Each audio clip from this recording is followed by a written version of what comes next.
What's going on, guys? Welcome back to the Daybreak podcast. It is episode 9.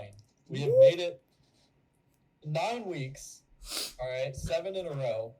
We had to miss 1 week because some audio trouble, but we've made it. We're consistent, which I'm very proud of us for. Oh yeah, no, like I'm honestly not too. I don't care that much about the views. I just like nerding out with you every week. Like that's it's just fun. Dude, shooting the shit is just like really, you know. But we have a fun episode planned. We're gonna talk. Obviously, we got our week in review, but we're gonna go in depth about Under the Silver Lake, and Yes. It's a movie, A24 movie. I'm a big A24 fan. I know Luke's a pretty big A24 fan. It was a pretty interesting movie, to say the least. Oh, but yeah. We'll get to that in a second. Yeah. Dude, I gotta tell you this. So earlier today, I went out and Emma, she's like one of my friends in Florida. And she was like, "Hey, there's a few people coming to play spike ball. Are you trying to come play?"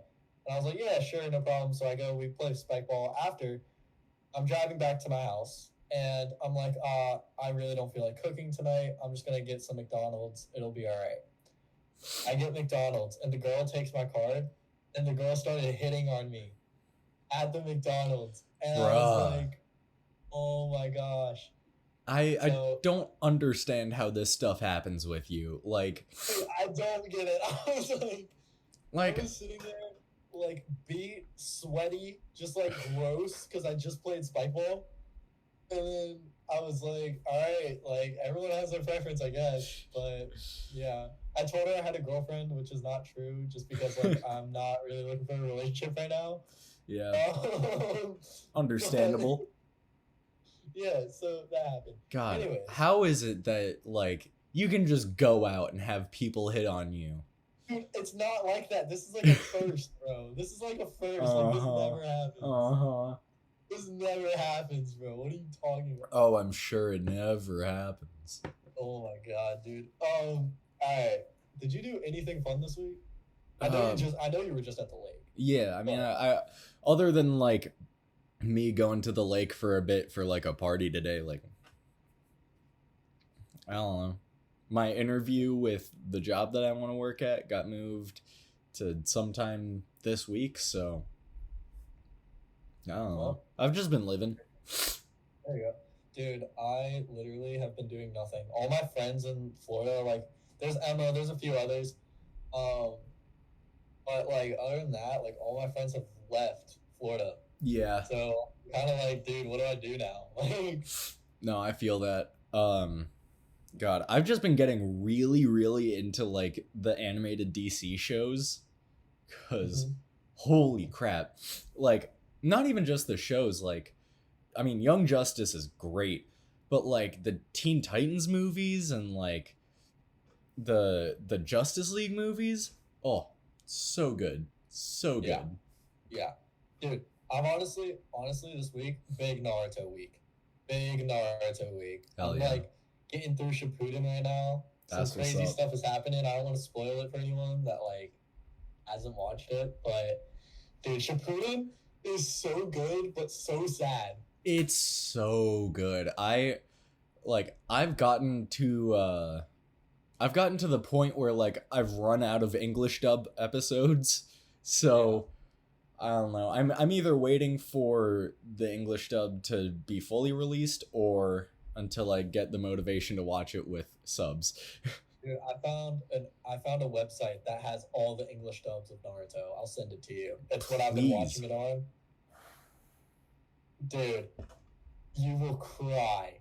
It's so sad. I already know that like Shippuden gets super like it's so good, but it's like it hits. Dude, it gets dark, bro. It gets dark at some points. You're like, oh my gosh, like. Oh yeah.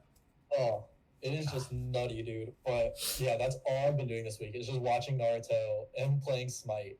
And by the way, Cease. So me and Luke's friend Cease, I hate him now. I just do. Because he got me back into Smite, and that's just dangerous. Oh yeah, no. When he first told me that you guys were playing Smite, I was like, oh no, down this rabbit hole again. It's bad. It's all I do now. Bruh. It's all I do now, bro. I'm telling you, get into Injustice 2. So good. Oh. Like, dude, I played Injustice 2 on my brother's Xbox, but I don't have it on mine.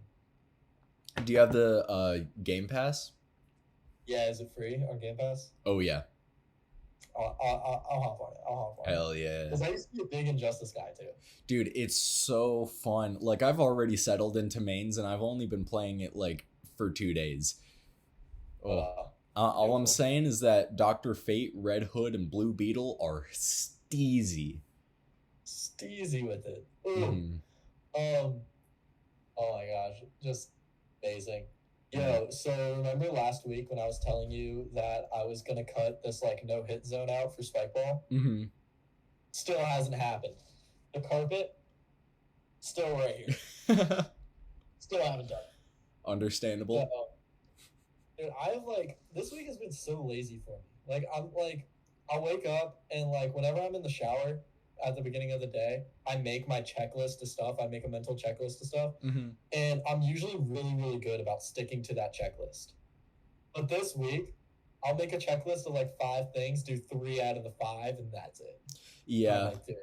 Honestly, I've just been like, I've been really bored lately. Like, I've been really lazy, not because I don't feel motivated to do stuff, but more just because there's nothing to do. I was talking about this with Brady earlier this week. Isn't it crazy how in high school, summer is like the time of your life? You know, you're going out to parties, you're hanging out with friends, you're going on like crazy adventures all the time. Yep. And it just seems like in college, it's like dead. There's nothing to do. Yeah, I mean, like, it's also COVID and, you know, there's a bunch of stuff going on. Nothing is open. Yeah. But I mean, we're getting there. The CDC has made some bold claims, and I'm happy with how things are turning out. But I don't know. Hey, go get vaccinated if you haven't, guys. Please do. Oh my God! If you're one of those people that think that they put trackers in you with the vaccine, you're dumb. I'm sorry to say it, but you're dumb. Like, it is, bro. I like. Do you people know what this is? This thing right here? That's what I'm saying. Bro, they track everything. If you have Face ID on your iPhone, they literally have that in a system. They have that in a system. They have exactly what your face is in a system. Same with your fingerprint.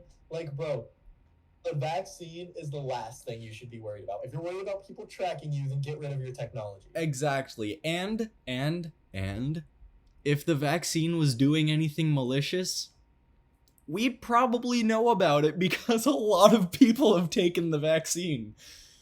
Like, true. But yeah, get the vaccine. Right. Jesus. All right. So, I want to talk as Film Major Kevin coming out. All right. Here. Hold on. Film Major Luke coming out too. Film Major Luke. Dude, we got to talk about Silver Lake. Luke told me, he was like, yo, you got to watch this movie called Silver Lake. He was like, it's not necessarily your type of movie, but it's a really good movie. And I was like, hey, man, really good movies are all my type of movies. You know what I'm saying? Mm-hmm. Found out with Silver Lake, not really the case, but it's a good movie. Yeah. To say the least. And so I watched it. Now, let's do initial thoughts here. I'll go first on this one. I watched it all the way through twice. All right?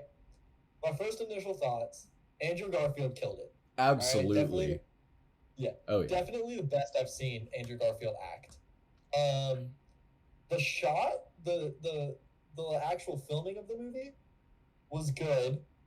You know, it fit the vibe of the movie. Yeah. That is like how I would say. I'm not going to be like, oh, the cinematography, A1. You know, but it fit the vibe of the movie. So it was good. Mm-hmm. Story-wise, kind of thought it was weak. That's personal opinion. But the overall vibe of the movie, really interesting, really cool. Luke? Mm-hmm. So, my first thoughts on this movie were that, like, it's not a movie that you're supposed to watch and understand all of it at the end of it. Like, it is definitely a slow movie, and it moves along very slowly and methodically, but it's like a puzzle box, you know? Like on the outside, yeah, it looks like a box, and like there's a big lock on it. But there are like also tiny little puzzles all scattered around the box, and when like you figure all of that out, like, you get the full meaning of the movie. And I think it ties its theming into the execution so well, because Brady was actually telling me this. He's the one that suggested the movie to me. But in the background of like every scene, there are subtle mysteries. Like in the first scene, there's like I think like an alarm clock or a radio, and it's like blinking, and it's actually Morse code. And like the more you watch the movie and the more you pick up these like tiny little hints, you start to like it's like an ARG, if you've ever been a part of that. Like it's like there are subreddits of people like trying to figure out like what all the codes in the movie mean, and they've hit a dead end right now. Like I don't think anyone's actually figured it out, but one of the main themes about this movie is that not everything needs an answer, and sometimes you're better off not knowing the answer. So I think like the it's providing a lesson but also providing temptation against that lesson. Like it balances that really really well, and there's a lot of intrigue that it create oh god that it creates because of that. Uh, I agree. I agree. Okay, I'm gonna go deep film stuff on this now. Oh All yeah. right. So, like I said, and this is the best I've ever seen Andrew Garfield act. Mm-hmm. Okay, he fit this like creepy, like kind of suspicious character so well. Oh yeah, he's like the he plays a really good character that in any circumstance you would hate. But in this specific story, you can't help but to end up rooting for him even though he's completely unhinged. Okay, I don't know, because I did not like. It is the best I've ever seen him act. Mhm. I can't be like, oh, it was weak. The acting in this movie was weak. The acting was super good, but dude, I couldn't root for him because he was this unhinged, just insane, and I get that was the point. Mhm. I get it, but he was just unhinged, insane. These things that he was doing was like a little too creepy to root for. Yeah, I will say like the stuff that he does in like his own time makes it really really difficult to like try and root for him. And honestly, like I guess saying that like this one story gets the audience to root for him is a little bit I should have worded it better, but it it gets the audience intrigued and hooked enough to follow him at least and to actually care about what he's doing. Not necessarily root for him, but like be as interested in him in finding out the truth. Okay, I can agree with that. There we go. But like he had that scene in the beginning where he takes the eviction thing off his door, which I think I'm not gonna lie, I think that is so overplayed in all movies, and it's Yeah. a cliche. Yeah. Yeah, like for main characters, like oh, you're gonna get evicted soon. It's like you see that in almost every movie. It's almost like everyone's like money is tight or whatever, and then for Yeah. some reason you're supposed to root for the character because of that. Yeah. And I'm kind of like, dude, I don't know. I kind of thought that was a little cliche. There's some other things in the movie that I kind of thought were cliches. I but- think mainly it tried to use cliches to sort of I guess not ground it in like something familiar, but like to sort of play on those. Like usually the eviction notice would be a huge part of the story, but honestly within the like grand scheme of the story it's like just a side note. Like it's just a thing that happens. And it wasn't like it happened mid movie when his like life was going. Oh. You cut out. Oh, I'm sorry. Yeah. It wasn't like it was this mid-movie, his whole life's going downhill, let's do it now. It happened in the first 10 minutes of the movie. So, like, one, you're like, okay, all I know about this guy is that he's broke and he gives off creepy vibes, and I would not want to be friends with him. Yeah. And I would want to stay as far away from him as I could, to be honest. And kind of throughout the movie, it seemed like he just kept on getting more and more creepy. Like when he started following the girls around. And, yeah, and I will say it was weird how like he met that girl with the dog, and then all of a sudden the next day she moved out middle of the night. Yeah. You know what I'm saying? And you sit there, and then you're like, okay, this is kind of where the story is starting to pick up. You kind of can like see this, and then I guess he sees a girl that looks like her or is her. You know, and he's like, oh, I gotta follow her, see what she's doing. Which I was kind of like, yo, let it go. Like, yeah, like it's definitely like this movie is the definition of what happens when you are too down bad. Like facts. Like this guy, his life is just a mess right now. He doesn't have a job.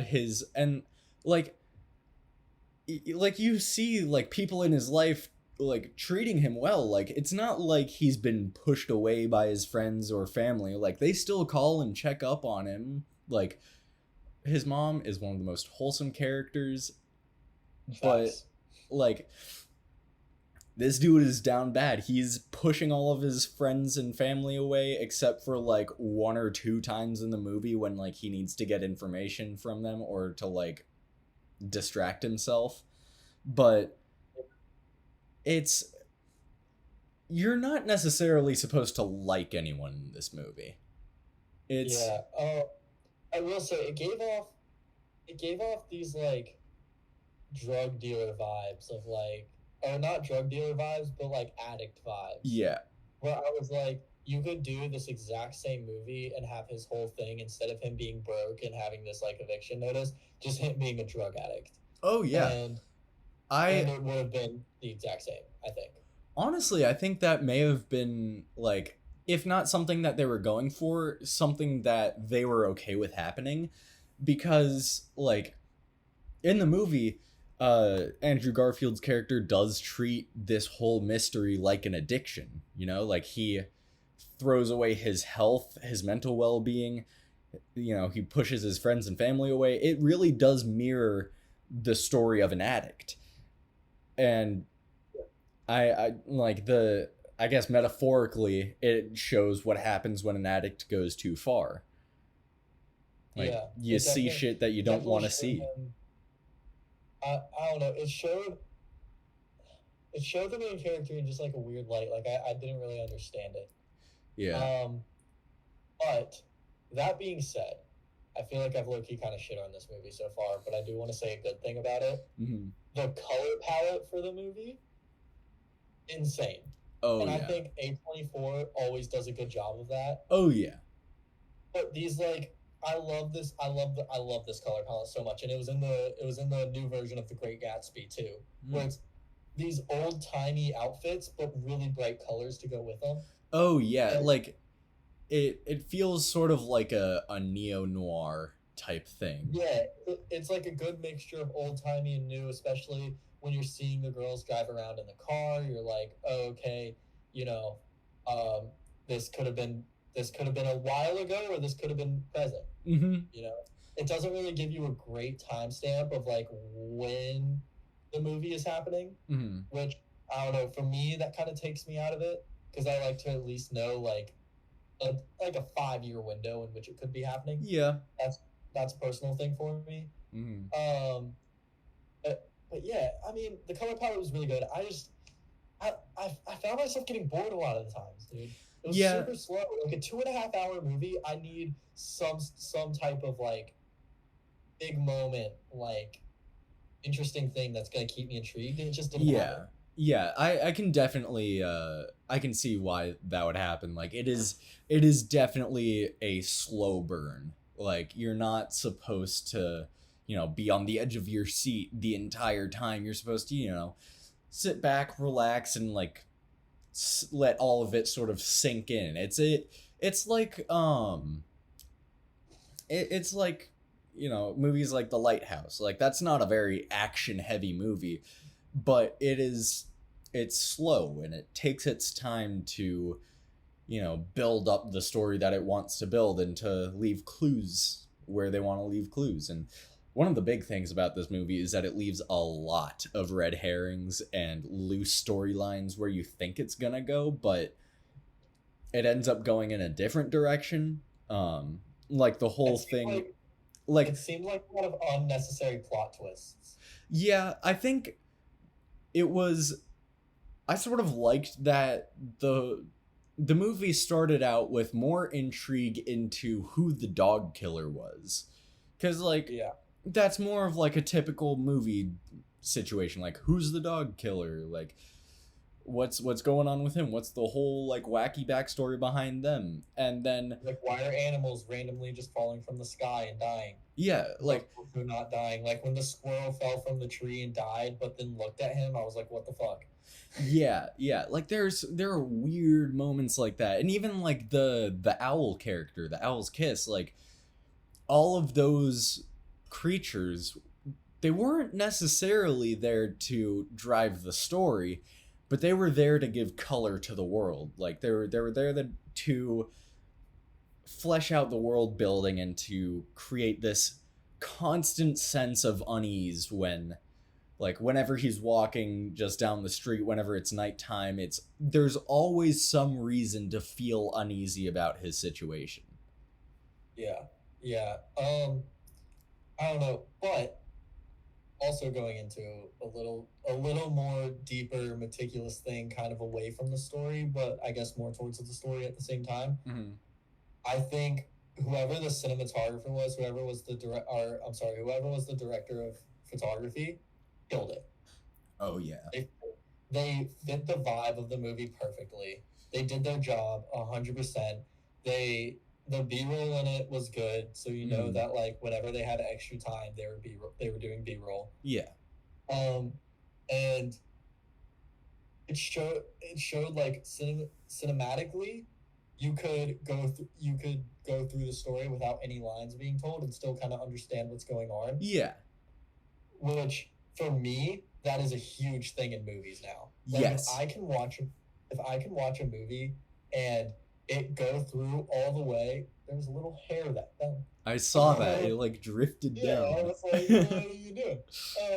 But for me, something I've started valuing in movies a lot is if it can go through the movie without a single line being said and you can still get the understanding of what's going on in the movie, that's how you know the cinematography is good. Oh yeah, it relies very heavily on the term show don't tell.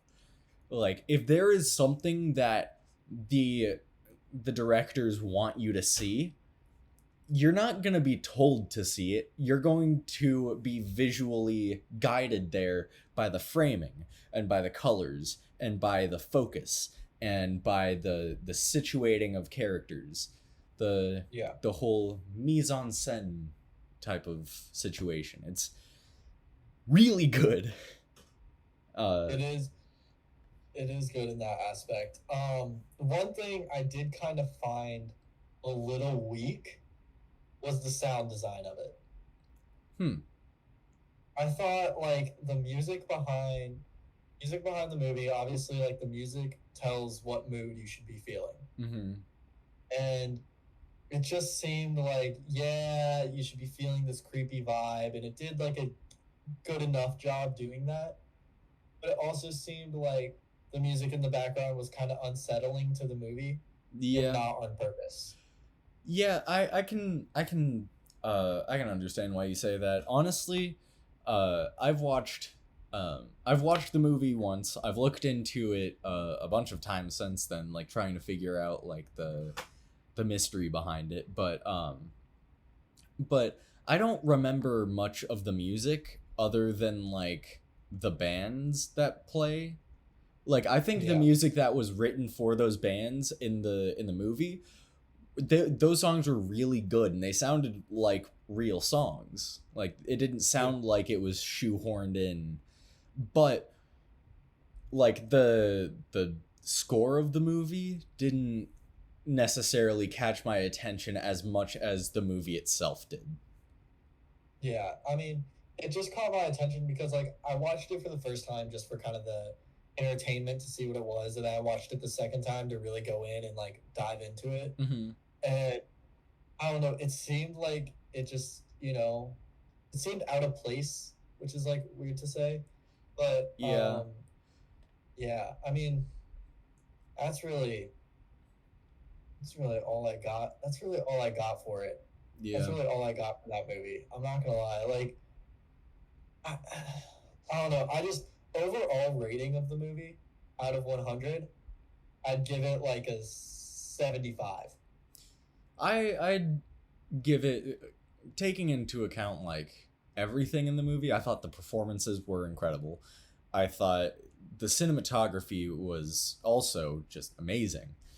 Um but for like general audience people, like it's not gonna be the best movie for them. It's definitely not a put it on the TV while you're with your friends type movie. It's I a feel like definitely not like a theater movie. Yeah, it is. Brady described it the best when he said it is a paranoid schizophrenic's dream movie. Well, So Skillet, how you feel? yeah. So, for people who like really slow, methodical movies that really get you thinking about like what happens in the movie and why it happens, I'd say it's a solid like 90 out of 100. But for like general audience people, like the layman, it's probably gonna be a 60 ish. Yeah, I mean, I really respected the parts of it that were good. Mm-hmm. There was just, it just wasn't for me. Yeah, it's very much going for a specific audience, and I think A24 is definitely the audience that it wants to be in. Like, A24 movies are all very like textbook cinematography, like cinematographic. I don't know what word I'm looking for here, but they are like top-notch critically acclaimed movies. Like if you see a movie with the A24 marking on it, it's probably going to be a critically good movie. Yeah, which, by the way, A24 is a dream company I want to work for. Oh, yeah. I just want to say that. Dude, that would because I'm going into the film field and just like hearing what they do and hearing how good their company is just in general, I want to work for them. I just do. Yeah, they are as like snooty and snobby as A24 appears to be. Like the movies that they pick to be in their library they're all incredible. Yeah, I think mid-90s movie is one of my top favorite movies. I think. But that's a coming of age movie. I have a current thing where I do like coming of age movies. They are my favorite movies. Mm-hmm. But because I've had to watch so many movies for school, I don't really have like I don't really have a favorite genre anymore. Yeah. I respect the art. You know what I'm saying? Yeah, like once you watch enough movies, you stop seeing movies as genres and you start seeing individual movies as individual movies with several genres like folded in. Yeah, because that's there's a million and one subgenres. Yeah, and in theater too. Yeah, like even with a lot of Marvel movies, like the bigger like superhero ones, it's not all just action and comedy. Like there's romance thrown into it, there's horror thrown into it, there's thriller thrown into it. Like I think the more that people utilize more than one genre of movie within one movie, I think that's gonna start making like a lot more really good movies. Like one of the things that just came to my mind was like Invincible. It is definitely like, it appears to be a kid-friendly, like upbeat, comedy action show, but then it strikes you with some very real terror. Like it's is really good to use the subgenres within like one movie to contrast themes. It's really good. I don't know.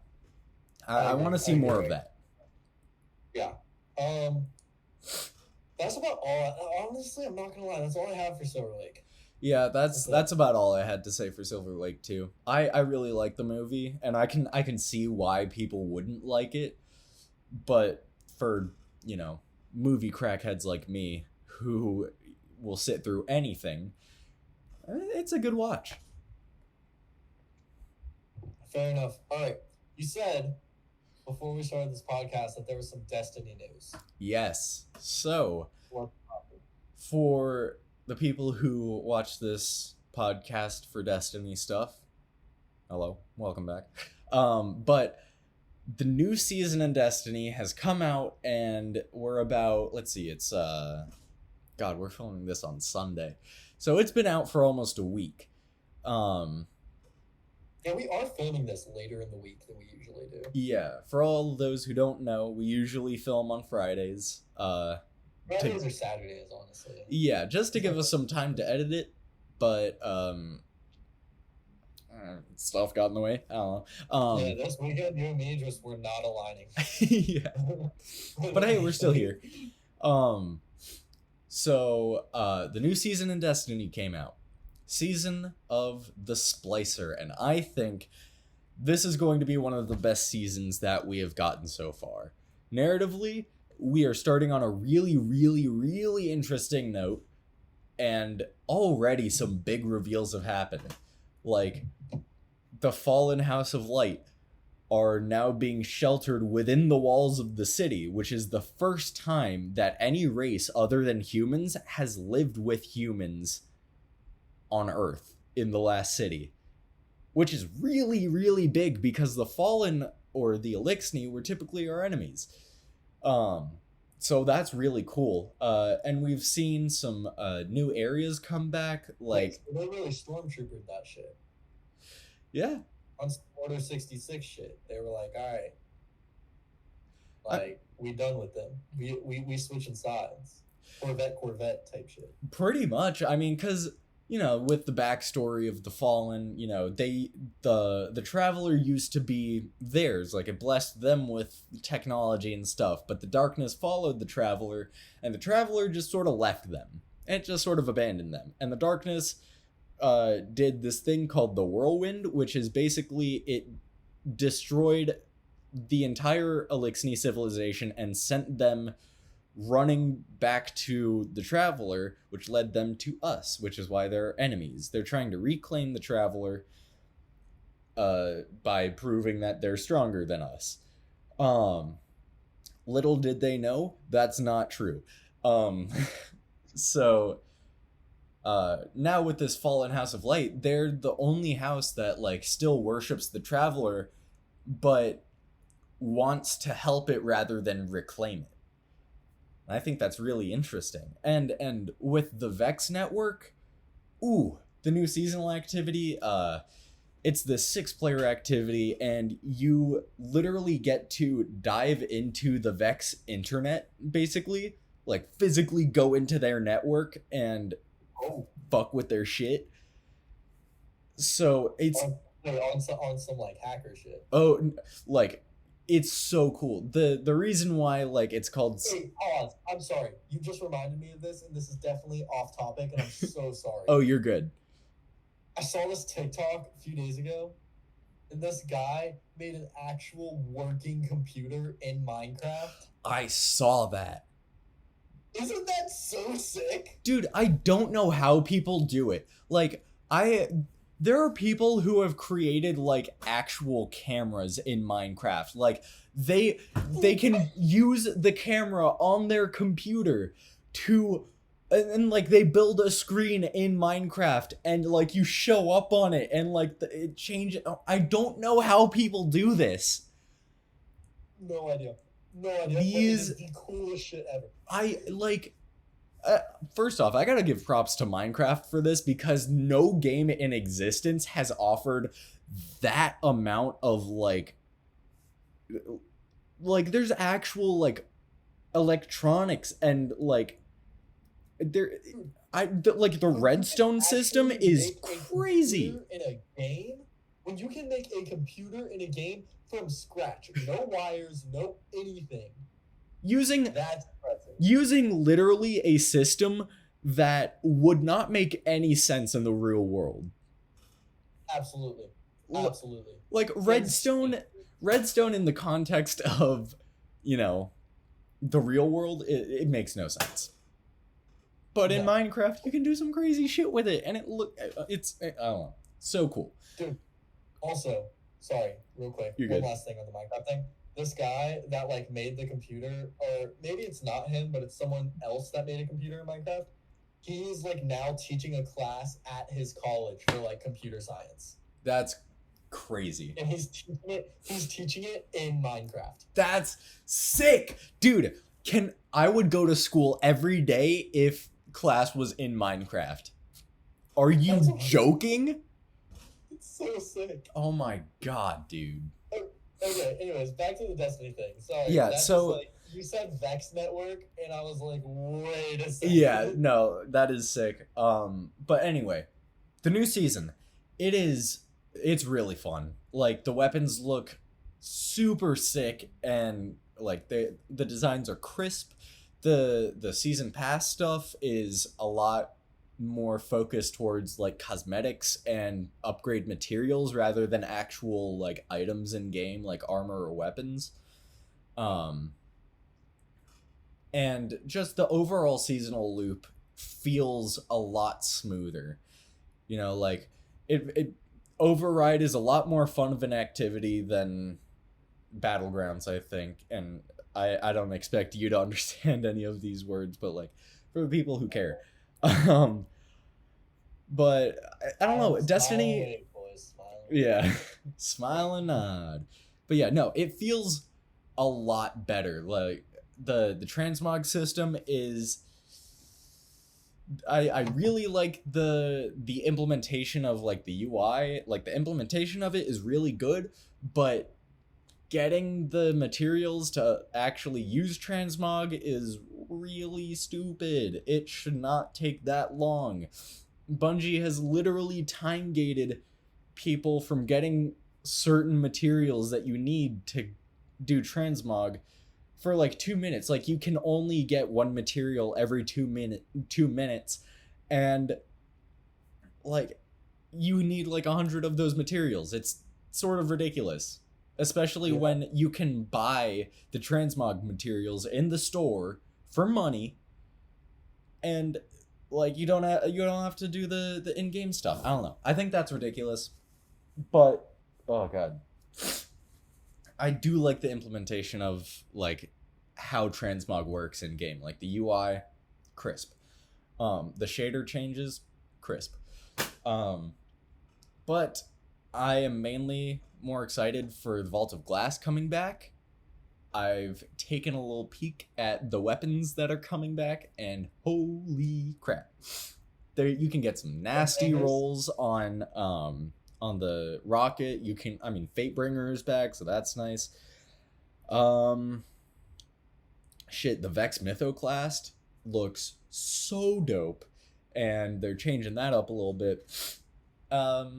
And yeah, honestly, I think Destiny is in a really, really good place right now, narratively, and just gameplay-wise. There are some hiccups here and there, but Bungie really seems to be, trying to make the game the best that it can be. And, that's all I ever ask for from them.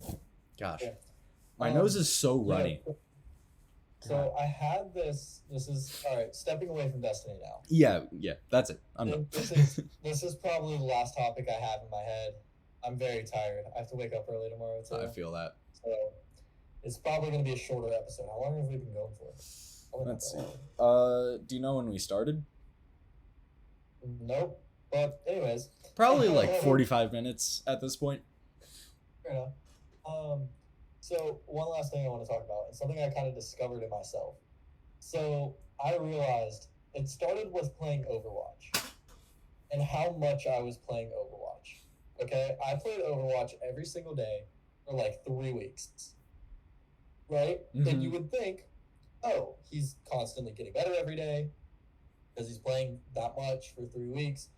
He must be getting better every day. Yeah, I mean, if you're not getting better every day, you might as well visualize it.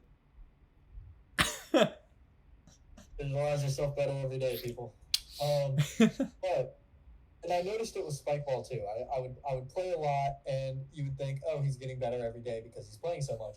But you're actually kind of getting worse, right? Yeah. And it's just because you're not taking a step back and just giving yourself a break from those things. Oh yeah. Like literally, I was sitting there playing Overwatch, and I was like, oh my gosh, I suck today. Like, what is going on? And it happened for like a week straight, right? Where I was like, dude, I'm just not playing good. Like, I don't know what's going on. Took a few days off Overwatch, came back, I was killing shit. Oh yeah. I definitely think that, like, if you're on a losing streak in a game, you get, like, even if you don't show it, you get tilted. Like, you get upset about it. And then you start playing worse, and then it's just a vicious cycle. So if you, like, switch it up, then, you know, give yourself some time to breathe, decompress. Exactly. And I had this, like, realization after I had the realization with Overwatch was last time I played Spikeball with, like, a group of people was a few weeks ago. And I just, like, wasn't doing good, you know. Well, it's not that I wasn't doing good, but I was still doing good. I just wasn't playing the best I could have been. Mm-hmm. If that makes sense. And I realized I was training way too hard. I was going out there for like by myself for like 3 hours a day, like always grinding. You know what I'm saying?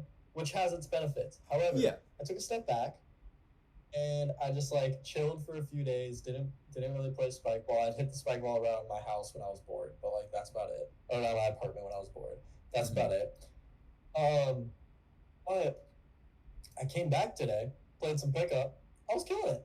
I was like, dude, I need to start taking these breaks more often. However, I feel like there's a healthy balance for that. Yeah. So don't just be like, oh, I'm gonna step away for like 6 months. Be like, step away for a few days. Yeah. You know, give yourself some time to relax and, you know, do something other than that. Exactly. Just like recover a little bit, you know? Yeah. It's good for your brain, it's good for your body. Oh yeah. I do that with Destiny all the time. Like, I will play that game to death for 3 weeks, and then I'll take like 3 weeks off, because, like, you know, you gotta give yourself some balance so that you don't burn yourself out. Yeah, fair enough. I always know whenever you're taking a Destiny break, because you're always on Overwatch. Yeah. Or you're on Overwatch or playing Injustice Versus. Yeah. That's just how I know. Yeah, okay. I have been taking a little bit of a break. I haven't been playing that much of the new season, even though I do think it is one of the best. Or I think it will be one of the best. The parts about the season that I'm more excited about are not coming until later, so I'm just going to take a break. You know? Fair enough. Alright, that's all I have. You have anything else? Let's see. I do want to talk about Invincible at some point, so you gotta watch that. But we can talk about next week. I'll watch it. Let's see. Invincible's great. I've been watching DC shows. I just finished Titans, and besides how season 2 ended, I think it's a great show. Anything else that I'm forgetting? No, I'm out. Tank's dry. Fair enough. Yeah. Alright. Well, thank you guys so much for watching episode 9 of the Daybreak podcast. I feel like we have to brainstorm something like kind of big for episode 10. Yeah. We'll get something. We'll get something brewing. But yeah, thank you guys so much for watching, and we will talk to you later. See ya.